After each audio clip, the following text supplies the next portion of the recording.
Assalamualaikum warahmatullahi wabarakatuh. Salam cerdas Indonesia. Apa kabar semua kalian anak-anakku? Mudah-mudahan kalian selalu dalam keadaan sehat walafiat dan selalu dalam lindungan Tuhan Yang Maha Esa. Pada kesempatan kali ini, Ibu ingin membahas materi pembelajaran kelas 11 ekonomi di semester 1. Materinya adalah tentang instrumen pendapatan nasional. Instrumen pendapatan nasional merupakan komponen-komponen dalam memperhitungkan pendapatan nasional. Dalam hal ini, pendapatan nasional diartikan sebagai seluruh kontribusi atau produktivitas masyarakat suatu negara yang dihitung dalam satu tahun tertentu. Ada beberapa instrumen atau konsep pendapatan nasional. Yang pertama yang disebut dengan Gross National Product atau yang sering disingkat dengan GNP. Gross National Product itu dalam bahasa asing, dalam bahasa Indonesia sering disingkat dengan PNB, yaitu Produk Nasional Bruto. Yang kedua adalah Gross Domestic Product atau yang sering juga disebut dengan Produk Domestik Bruto. Sekarang apa perbedaan keduanya? Sedangkan keduanya merupakan pendapatan nasional tapi yang dilihat dari sisi yang berbeda. Kalau Gross National Product itu yang dilihat dari sisi warga negaranya. Jadi sebagai contoh seperti ini. Ada orang Indonesia namanya Bambang. Dia bekerja di Jepang dan membuka usaha di Jepang. Perhitungan pendapatan nasionalnya dia akan masuk ke Gross National Product. Karena yang dihitung dalam Gross National Product adalah warga negara Indonesia yang tinggal di dalam negeri dan yang tinggal di luar negeri. Jadi hanya warga suatu negara, meskipun dia tinggal di tempat yang berbeda, tapi kalau dia adalah satu warga negara tertentu, perhitungannya adalah masuk ke dalam Gross National Product. Bagaimana dengan Gross Domestic Product? Kalau Gross Domestic Product yang diperhitungkan adalah produktivitas masyarakat di suatu negara. Entah itu warga negara asing yang ada di Indonesia maupun warga negara Indonesia yang tinggal di Indonesia, dia masuk kategorinya perhitungannya ke dalam Gross Domestic Product atau yang sering disebut juga dengan Produk Domestik Bruto. Jadi kamu sekarang sudah bisa membedakan dong apa bedanya GDP dengan GNP.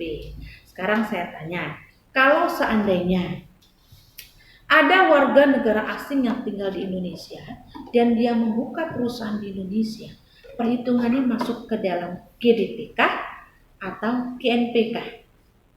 Ya, jawabannya benar. Kalau seandainya ada warga negara asing yang tinggal di Indonesia dan punya usaha di Indonesia, maka perhitungannya akan masuk ke dalam Gross Domestic Product. Karena yang dihitung dalam Gross Domestic Product adalah produktivitas masyarakat di suatu negara, baik itu yang ada di negara, baik itu warga negara tersebut maupun warga negara asing yang tinggal di negara tersebut.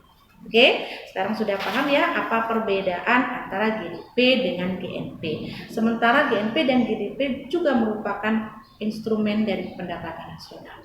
Berikutnya, instrumen pendapatan nasional berikutnya adalah yang disebut dengan Net National Product. Net National Product ini sama dengan produk nasional bersih. Tapi bedanya dengan Net National Income, karena instrumen yang tepat adalah Net National Income. Kalau Net National Product itu masih dalam bentuk produk barang, kalau Net National Income itu dalam bentuk income atau pendapatan masyarakat. Itu bedanya ya. Pada prinsipnya kedua-duanya sama-sama pendapatan nasional bersih, hanya membedakan dari sisi Net National Product dari produknya. Kalau Net National Income sudah dalam bentuk uang atau rupiahnya. Itu bedanya Net National Product dengan Net National Income. Kemudian yang berikutnya adalah transfer payment.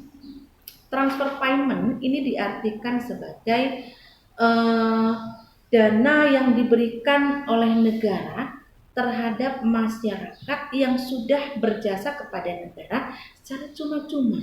Kenapa saya bilang secara cuma-cuma? Karena berjasanya dulu, ketika dia sudah tidak melakukan kegiatan apa-apa lagi, negara masih memberikan dana kepada masyarakat tersebut. Dalam artian cuma-cuma tanpa harus masyarakat mengerjakan sesuatu, tanpa harus memberikan kontribusi, dia mendapatkan dana yang diberikan setiap bulan oleh negara.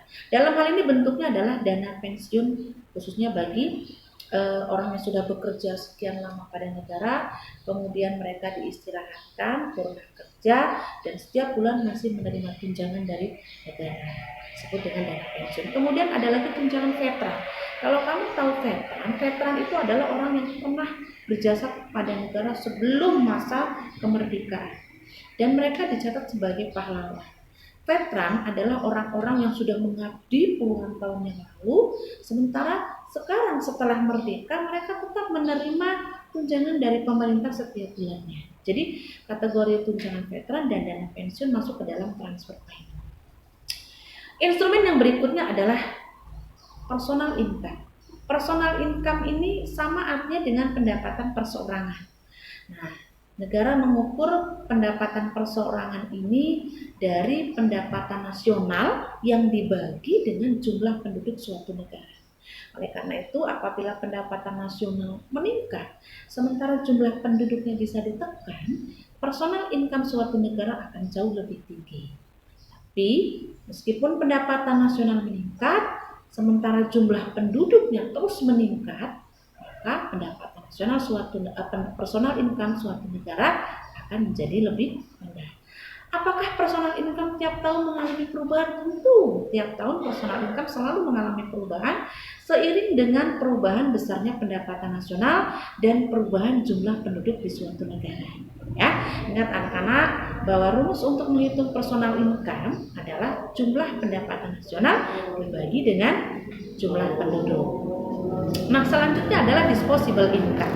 Disposable income adalah pendapatan masing-masing individu yang sudah dipotong pajak. Nah, sekarang kamu bayangkan jika orang tua kamu bekerja, dia tiap bulan punya penghasilan, itu yang disebut dengan personal income. Nah, tiba-tiba pemerintah memberlakukan adanya pajak penghasilan. Pajak penghasilan ini merupakan pajak personal atau pajak perseorangan yang harus ditanggung oleh seseorang yang sudah punya pekerjaan atau sudah punya penghasilan. Ketika seseorang penghasilannya sudah dipotong dengan pajak, maka besar penghasilan itu disebut dengan disposable income atau dengan istilah lain dana yang siap untuk dibelanjakan, dana yang boleh untuk dibelanjakan. Dengan kata lain, disposable income itu adalah penghasilan bersih yang diterima masyarakat setelah dipotong dengan pajak penghasilan atau pajak perseorangan. Nah, demikian anak-anak penjelasan saya mengenai instrumen pendapatan nasional sebagai materi pembelajaran di pertemuan kali ini. Mudah-mudahan apa yang saya jelaskan bermanfaat banyak buat kalian, dan kalau seandainya kalian menginginkan saya membuat materi lain untuk pelajaran ekonomi, kalian boleh komen di bawah ya. Kemudian boleh di-share, boleh juga di-like, subscribe. Jangan lupa bunyikan loncengnya. Jadi setiap kali saya membuat materi pembelajaran ekonomi, kalian akan mendapatkan notifikasinya. Mudah-mudahan materi ini bermanfaat banyak buat kalian. Ingat, buat anak-anakku yang ada di kelas 11 khususnya yang ada di kelas saya, materi ini sebagai bahan untuk pembuatan tugas di pertemuan berikutnya. Jadi kalau bisa sebisa mungkin kalian catat apa yang saya sampaikan hari ini, sehingganya kalian nggak perlu berulang-ulang nonton video saya. Oke? Terima kasih, tetap semangat, jaga kesehatan, salam cerdas Indonesia. Wassalamualaikum warahmatullahi wabarakatuh.